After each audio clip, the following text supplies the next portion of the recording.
அப்ப காதலிக்கு சொல்ல வேண்டிய வயசுதாப்பா. இருந்தாலும் நான் உங்களுக்கு காதலிக்கிறதுனால சொல்றேன்ப்பா. சரி சரி சொல்லு. நெருப்பானவர் தமிழீழத்தில் பற்றி எறிந்த குருதித்தீயை எங்களுக்குள் பற்ற வைத்ததால். நீரானவர் ஆறு போல தன் பாதையும் தன் பயணத்தையும் மாற்றிக்கொள்ளாததால்.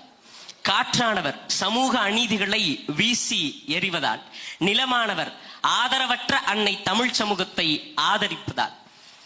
ஆகாயமானவர் அது மழை பொழிந்து எங்களை வளமைப்படுத்துவது போல இவர் மொழி பொழிந்து எங்களை வளமைப்படுத்துவதால்.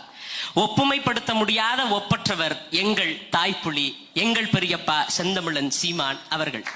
கனிமவள கொள்ளையை எதிர்க்கும் குறிஞ்சி நிலத்து முருகனிவர். 10 ஆண்டு பசுமை திட்டத்தை அறிவித்த முல்லை நிலத்து மாயோனிவர்.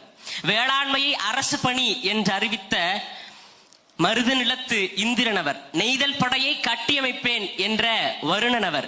என் நிலம் பாளையாகிவிடக் கூடாது என்று கூறும் கொற்றவையின் பேரனவர். ஆம், அவர்தான். விமர்சனங்களை விதையாக்கியவர், தன் பேச்சையே மூச்சாக்கியவர், தன் குரலையே ஆயுதமாக்கியவர். களத்தை இவர் தேர்ந்தெடுத்தார், காலம் இவரை தேர்ந்தெடுத்தது. மொழியியல்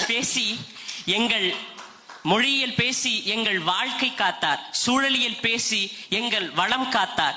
பண்பாட்டுவியல் பேசி தமிழர் வரலாறு காத்தார். இப்படி இயல்பல பேசி தமிழர் இருப்பை போற்றினார்.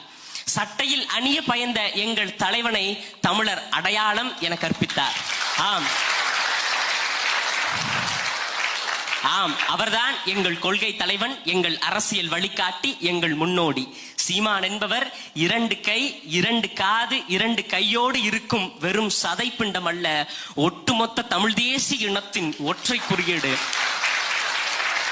எல்லோரும் அன்போடு சொல்கின்றார்கள், நான் பேரன்போடு சொல்கின்றேன், பெரியப்பா ஐ லவ் யூ.